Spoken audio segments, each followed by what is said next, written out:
Videos देखने के लिए सब्सक्राइब करें जनसत्ता.com, बेल आइकन दबाकर पाएं लेटेस्ट नोटिफिकेशंस।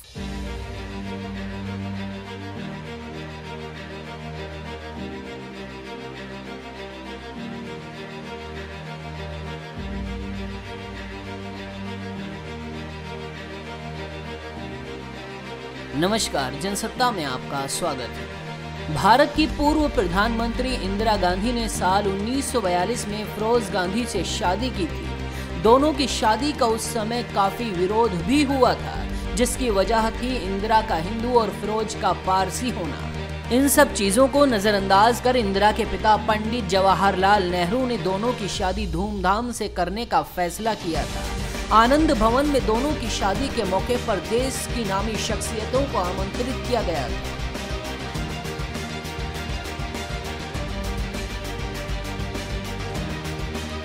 पहले पंडित नेहरू नहीं चाहते थे कि उनकी बेटी फिरोज से शादी करें, लेकिन उन्हें इंदिरा के फैसले के आगे झुकना पड़ा था। हालांकि शादी के बाद दोनों के रिश्तों में तल्खियां भी बहुत जल्दी देखने को मिली। लेखक बाटिल फाक ने अपनी किताब फिरोज द फॉरगेटन गांधी में इसका विस्तार से जिक्र किया। बाटिल लिखते हैं, शादी के बाद इंदिरा गांधी ससुराल में रहने के लिए आ गई।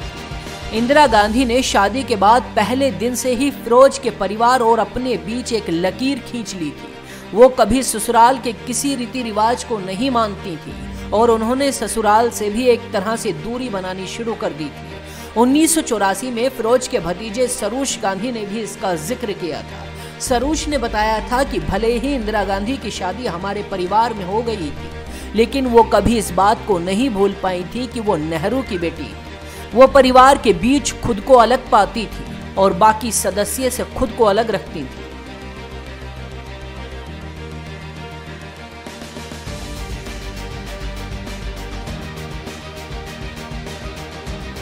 सरूश ने बताया था कि वो हमेशा हम लोगों के साथ अलग व्यवहार करती थी और परिवार के बुजुर्ग लोगों के साथ इज्जत से पेश आती थी, जबकि फिरोज गांधी को ये बिल्कुल भी बर्दाश्त नहीं हुआ और उन्होंने कई बार इंदिरा गांधी के ऐसे बर्ताव का विरोध भी किया।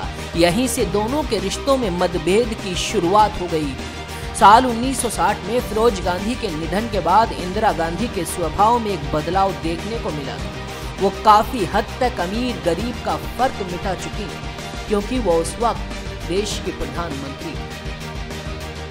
बाकी खबरों को नहीं देखते रहिए।